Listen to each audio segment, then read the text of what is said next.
Hello, hello, hello. It's me, Notepad Anon, and I'm here to work on things. I probably know who's in the chat right now. Hi, Nathan. How are you doing? Say hello in the chat so I know it's you. If it's not you, hello, other person currently here in the chat. That's kind of strange. How are you doing? We're going to be working on Fate Lonely Dance tonight, which is a diceless game about playing your favorite waifu and killing the shit out of your other non-waifus. Alright, so where are we?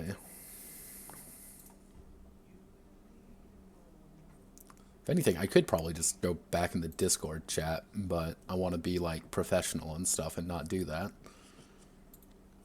So let's see where we are.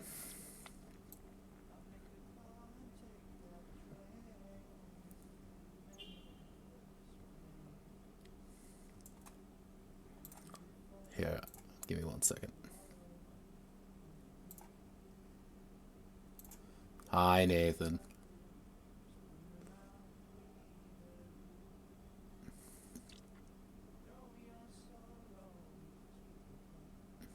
Nothing. All right.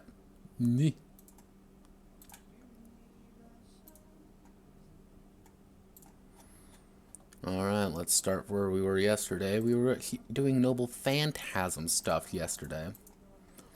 And I had to brute force things a little bit. Mostly with Noble Phantasms, as you can see here, this is what we made. Our major change right here is Noble Phantasm is linked to the servant at fundamental level. Active, passive, or trigger ability. Active Noble Phantasms consume all the magical energy a character has. Passive one is active at all times. A triggered Noble Phantasm only activates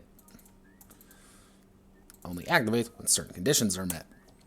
Now, the key thing between these three is an active one is that you're deciding to burn all your magical energy, in which case you're burning it all to do something really impressive at your time. Passive ones usually aren't as good normally.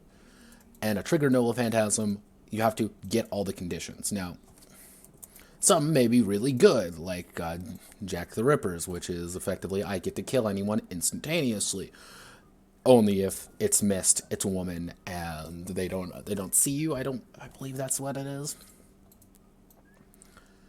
And pretty much with the with a passive Noble Phantasm, your cost goes up by 5 as long as it's active. And trigger Noble Phantasm consume everything when it's successfully triggered. So it's kind of when it is triggered versus when you're able to actually use things, which produces slightly different results. So we also have this.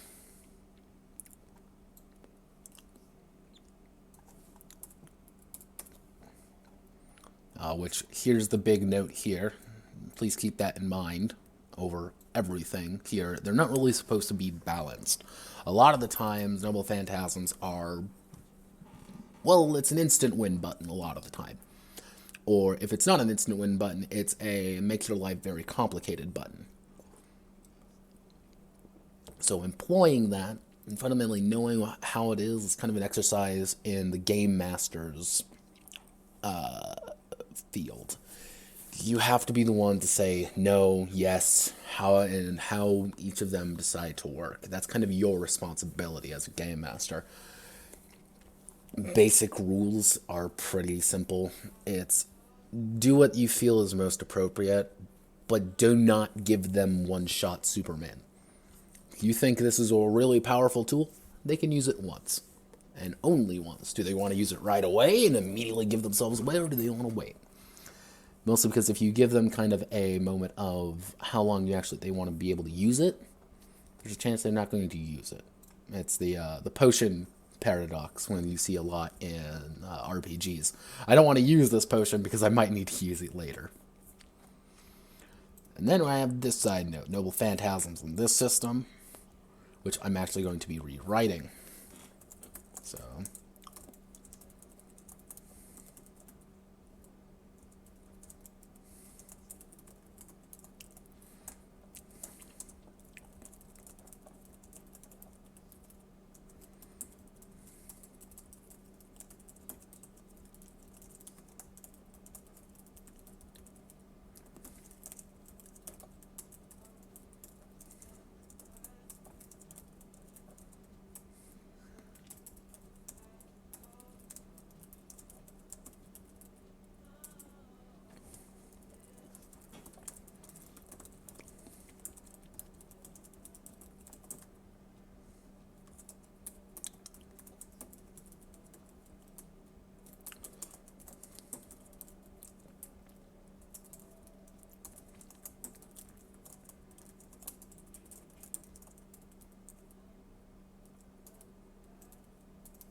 Let's take a look. Make sure everything's working the way it should.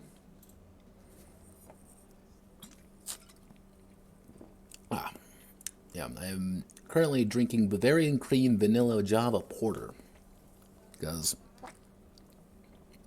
I do enjoy my beer. So let's see.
Let's see. So what effectively I'm trying to say here is that your Noble Phantasm is, at its core, your ability to do cheeky things. It's your get out of jail free card in addition to your I feel like winning today card. But everyone else has one too.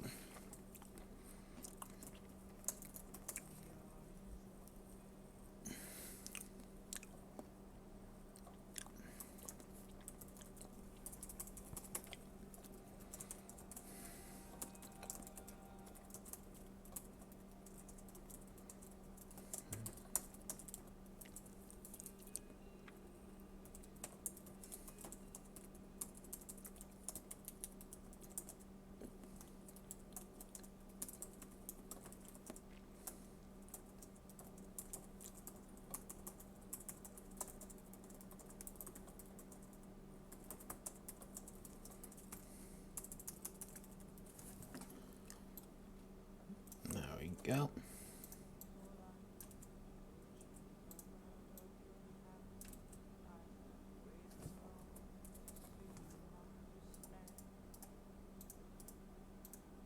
Also, we are listening to Comfy Coffee House, an indie folk acoustic playlist, and I hate it. There we go. Let's. No, I don't want this ad. I don't want the ads. Why are the ads here? Go away. We're now listening to 1 a.m. study session. Here we go. Let's do it, because I guess this is study session time now.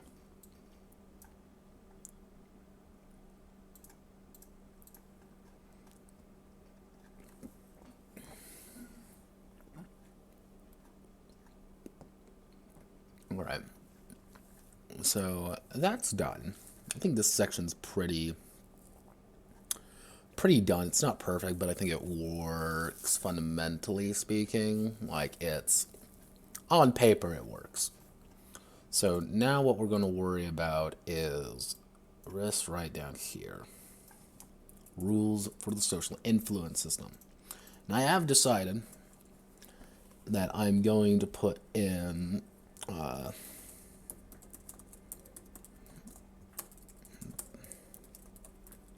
some character background rules. What I was going over the other day regarding the things like diluted bloodlines, weak bloodlines, strong bloodlines, being a faction member, etc., etc., etc. So what I mean by that is just to give characters a little bit more personality, but I'm going to make it optional. It's going to be at the end of the book. And if you want to do this, you can. I'm not saying you have to. That's just going to be my method of giving characters a little bit more personality overall. So let's see. We are right here. So we are going to be working on the social influence system. So we're going to put it after encounters. Should we put it before encounters? No, I'm going to put it after. I think that's fair.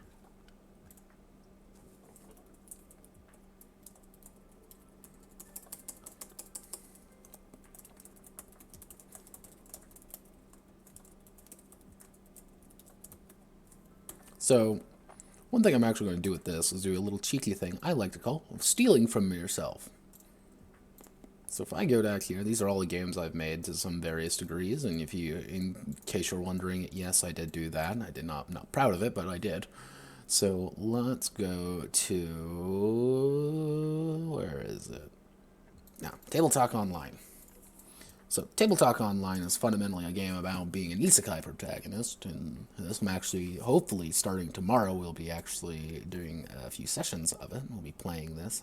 I'm hoping it works out as planned. I did this a little bit, last month. I worked on this one pretty extensively, fixed up some stuff. But what I'm looking for is right here. Reactions and relationships. So what I'm going to do is I'm going to Control C and Control B. Make you go away.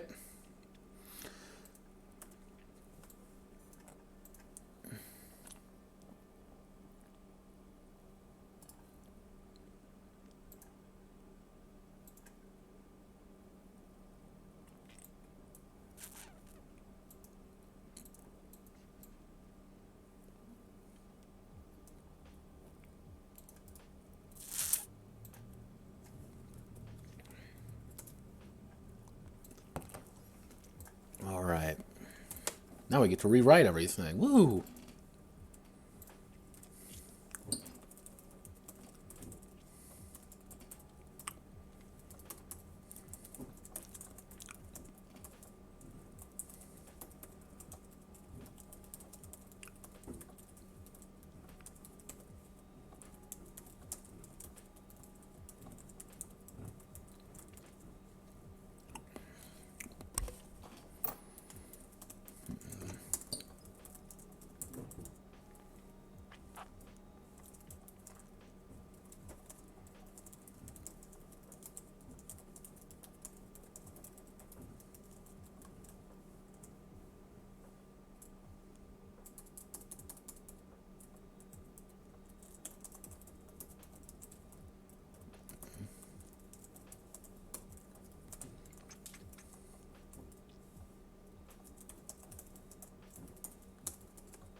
do.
Let's see.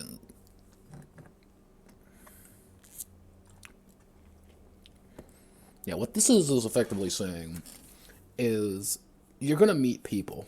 You're going to have people who are in groups with you and who aren't. So, this is how I see it, at least. Again, how I see it may be very different than how another person sees it. But let's say the Holy Church, we'll call it...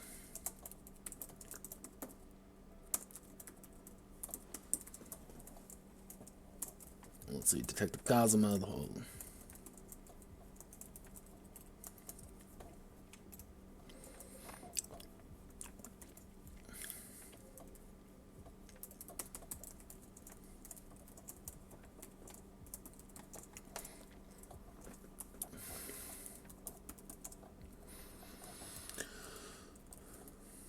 There we go. Father Richards, Detective Kazuma, Director Yamas.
So, these are your three. So let's say, at the beginning, everyone has C rank with them. Everyone's pretty, basic with them. Let's say you're doing some fighting, and you follow through the holy churches, you kind of screw up a little bit with the police force, and you really screw up with the White Lily group. So, these are kind of your rankings as you're going through, and these, let's say, oh, I want to cash something with the Holy Church. Well, church is safe ground. We're going to talk to Father Richards. We're going to get some safe ground just so we can rest for the night. All right, go down one. Police force, you do some missions for them. You're helping them out. You're trying to get them in. You're investigating, and kind of both of your goals align a little bit. You don't like each other that much, but you've done it enough, and now you're at B rank with them. White Lily group, you placate them. You give them some stuff, and then you raise it. And, with the Holy Church, you overextend your bounds a little bit. You go down a rank. Police force, you help them out a little bit more. White Lily group, you're doing some more assistance for them. So pretty much as you go through the war, these will raise and lower, and you can cash them in for some things, and you can also indirectly kind of try to assist them. These, oh god, these should be groups that the game master can use to fundamentally help them along, to make character arcs, to make stories, because you may have, let's say, okay, we got all these people back. You also have the masters you got to worry about. Let's say Hanzo Ittori, Master of Saber. Hey, you guys are pretty good. You're Galshinov.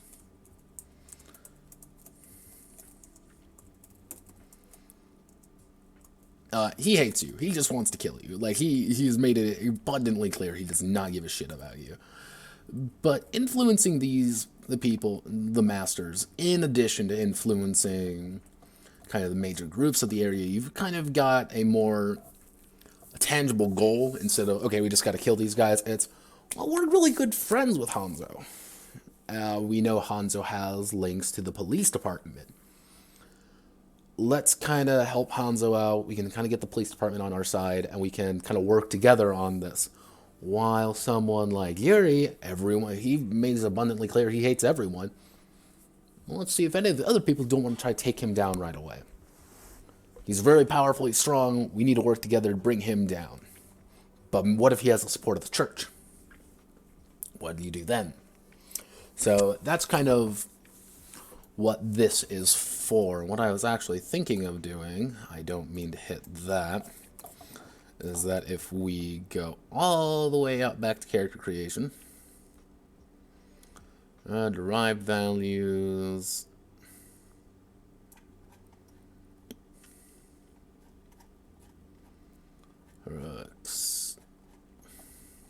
what I was thinking about doing,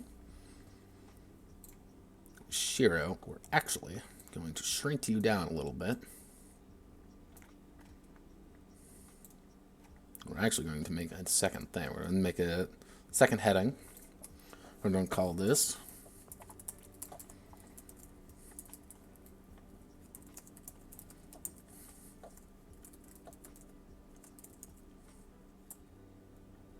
actually, no. How do I want to do this? Get back. We want to put you, I guess we can try to put it right here.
back to Sheet for Things, because Sheet for Things is our best friend.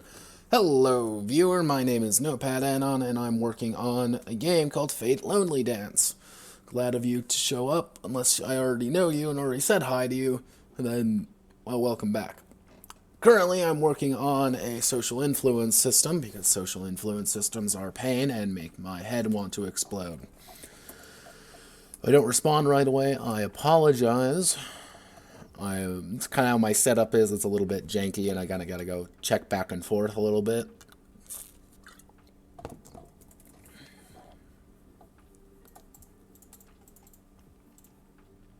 I think that works.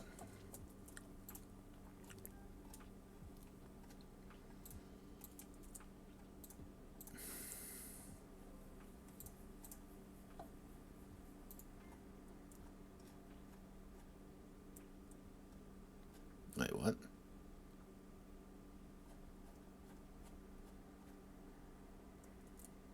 Why is it all the way down here? Okay, well, that's all the way up.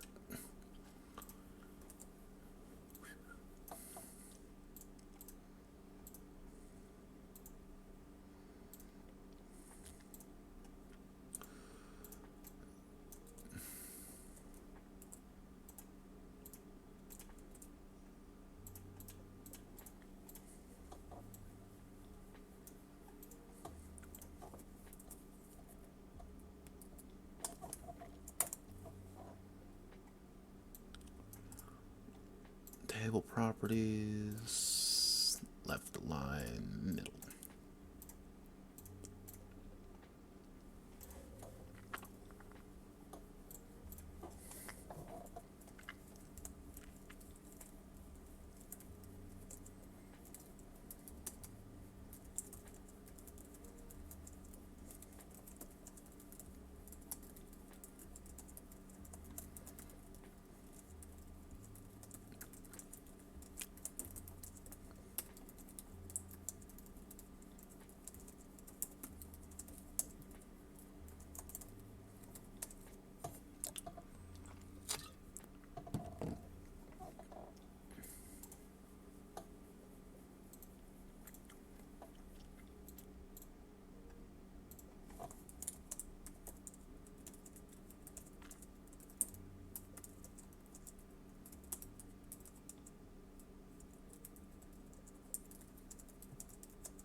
Let's see. New faction, increase social influence score by a faction by 1 rank.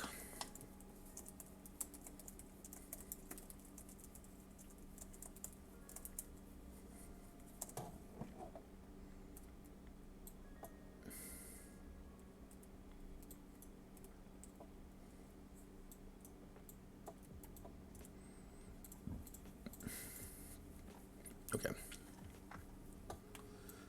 Let's zoom all the way up here. Let's hit this button.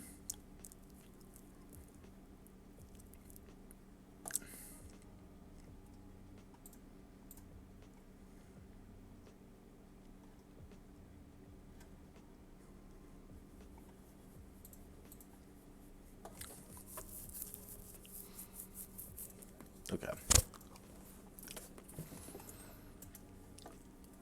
That's that. That's pretty easy to do. Now you may be wondering, why did I use Tabletop Online's one at all if I barely even used it? Well, the main reason there is because it's good to have an idea of what you want to do with it. And what I wanted to use it for is I want to look at it and get the same idea for it. Trade a little bit of trade this for that. Quid pro quo.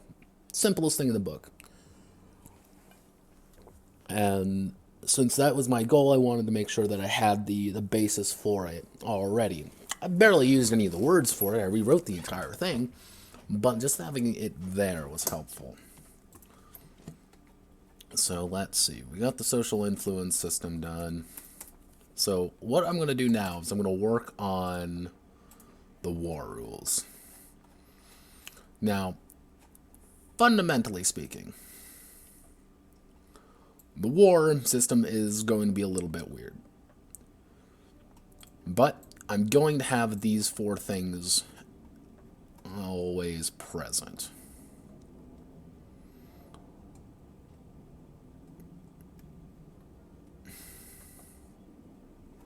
So let's see.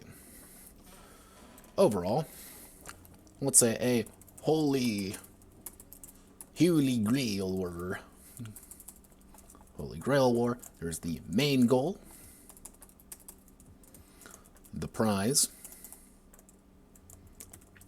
the number of servants, masters, as well as who the arbiter is.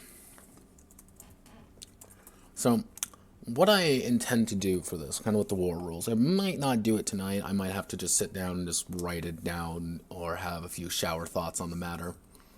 Might be a little bit shorter stream today. I started a little bit late. But what I'm planning on doing is effectively having almost a worksheet for you, the character to fill out. The game master, that is. So, effectively, what the main goal is effectively how you win. So,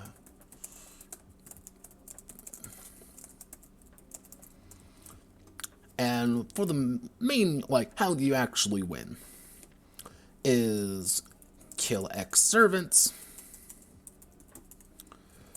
or secure X places,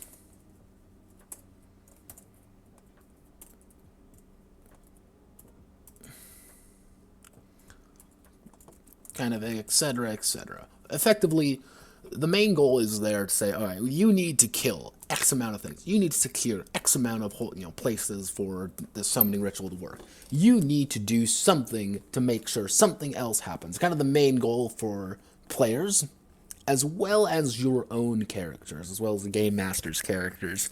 Because, of course, the antagonists, the opposing masters, the opposing servants, are also trying to succeed at this goal. So having that goal kind of in place is kind of essential. And it's also kind of basis for everything else. So the prize, actually I should say the rules of the war. Now, the main rules are everyone gets one servant, everyone gets this, those are the main rules. These rules are a little bit more specific. This is for the situation at hand. These are where kind of the meat and potatoes of this section is going to come in, the rules of the war. So, using the Sarajevo Shuffle. One of the major rules right here is servants last a lot longer. And so I should put the exterior rules and other stuff. So, what this kind of effectively says is, hey, yeah, the master died, but the servant can stay around a lot longer. Or, hey, you hemorrhage magical energy in this place.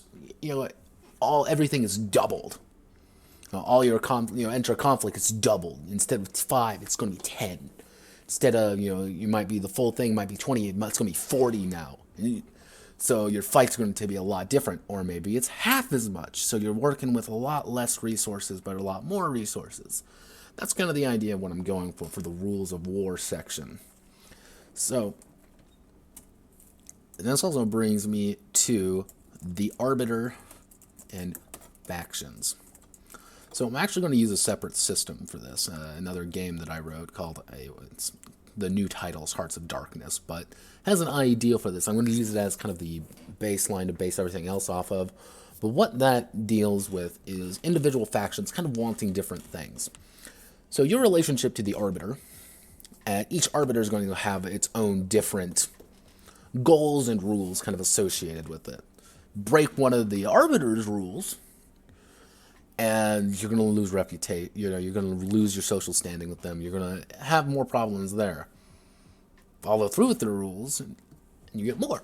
So it's kind of that back and forth. Also, this place is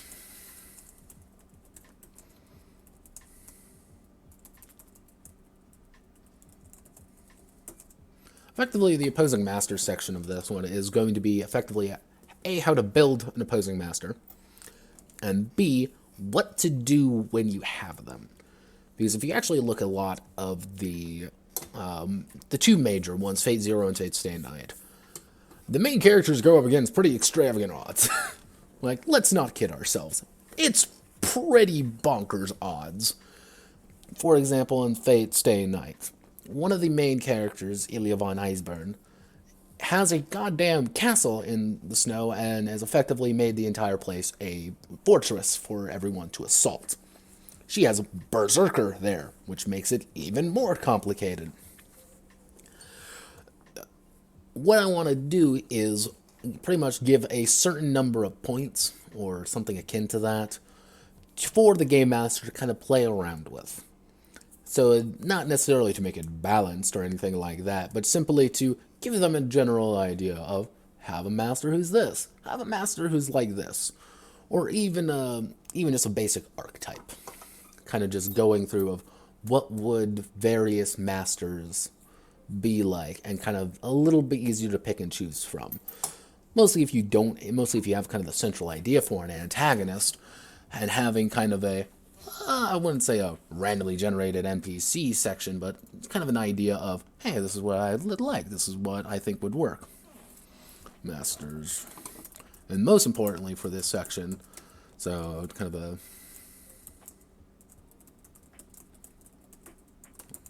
I'm just going to do that. We also are going to have, effectively, what they do. Because as a game master, you don't want to be sitting there being like, all right, he had Cheerios for breakfast. No, he had toast and eggs for breakfast. No, you don't want to do that. You want to do it more kind of macro. So, yeah, the characters are trying to investigate the undead apocalypse currently going on because Castor decided he wanted to eat the souls of the living. While they're doing that, you gotta figure out what Lancer's doing. Lancer and his master are doing. You gotta figure out what Archer and his master are doing. Oh god, what the hell is Berserker and his master doing? That's for that. It's kind of those macro situations like, they're building their resources. They're building that. They're helping that. Or, they're stalking the players. They're investigating this. They're investigating that. Kind of giving them ups and downs. Like, if you ignore someone for a long time, they're going to have a lot more power behind them. But if you don't, if you deal with someone too quickly, like, oh, we're just going to gank this person right away, he may already have, like, this kind of significant advantage already. So it's kind of that back and forth. It's kind of like Shadowrun, almost. Shadowrun, a majority of the part of the game that makes it Shadowrun is the planning. It's the sitting around the table with your friends saying, all right, we need to get a van, and we need to go over here. We got to stake the place out. It's the pre-run. It's the getting up for that run, and whether or not it goes smoothly or it goes tits up. That's kind of the appeal of Shadowrun, almost. And that's kind of how I want this section to feel like. It's the pre-stuff without the players really being involved. It's all about you. It's all about the game master saying, I've got some nasty things, set up for this. And finally,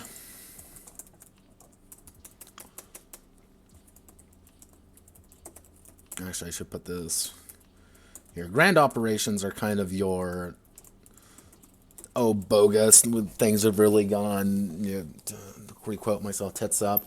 And, oh no, the hyper murderer has decided he's wanting to sacrifice the entire city to double Satan so he can summon double Cthulhu and trying to kill us all.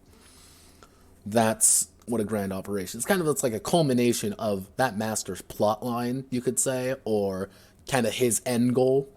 If any of these grand operations really go out, players are going to have to go through a really uphill fight to stop them.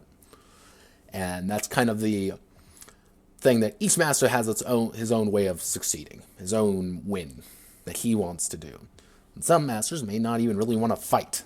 They may be there because another reason, like, hey, I'm only here fighting because my family has forced me to fight, or I just want to save my kids, or something equally sad. However, you also have to deal with this, the main goal: kill X servants, secure X places. So that's kind of my idea going forward with this section. It's probably going to be one of the larger sections. I'm guesstimating it's probably going to be about 6-7 pages of just words and stuff. But hopefully, I'm hoping at least, clap your hands together and pray to the heavens, boys, that it works the way it should. But we've been streaming for about 45 minutes here. I know it's kind of a shorter stream than usual. But I also started a little bit late because I rediscovered my love of Victoria 2, unfortunately. And that game is one of my very bad games that I shouldn't play because I take forever. And I can sit there and just play the game for hours on end. And probably after this, I'm going to play it some more. So looking here, everything looks good to me. So tomorrow, possibly Monday, depending on how I'm feeling. I'm actually running a game tomorrow, so hopefully everything goes smoothly there. We're going to be working on this. I'm going to hopefully at least get the outline for this done in between, and then we can just write everything up. Again, it's just going to be, we're going to have to brute force it, unfortunately, but that's how we're going to be making it work. I'm also probably going to actually do up a sheet, probably in Excel here, to effectively say, this is how we want to, this is how you kind of build one right up from the get-go. And after that, we're probably going to work on adding character backgrounds from here. And looking there, if I notice anything that's kind of out of place or we need to fix up some more, we'll do some fixing up. If anything, what I'll do is start adding these. You may be wondering, what are these? These are the weird classes that everyone... They're primarily from Fate Grand Order. They are Shielder, Gunner, various Avengers, but not the real Avenger, the Ruler class, which I might literally just put as a side note, being that's like, this is what the Ruler class is, do not let anyone play this. The Moon Cancer, probably not going to be put in, but I might make a note of these. And then the Alter Egos. And, well, Foreigners. One thing I may also do a note of is kind of like how to make your own class. As well as, where is it? I can't remember at the top of my head. But they're effectively half-halves. Half servant, half humans. I can't remember exactly what they're called. They're primarily found in Fate Grand Order. It's kind of your, hey, look here, we can make a lot of money off this person. We can't make it off anyone else. But that's kind of what I also plan on doing. A lot of there's going to be optional stuff, though. And overall, I'm thinking probably by Wednesday we can get a lot of that stuff done.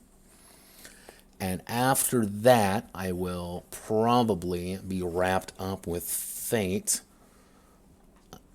Fate Lonely Dance, outside of just cleaning some stuff up to make it all work properly. So I'm looking at about 50 pages in total for this game.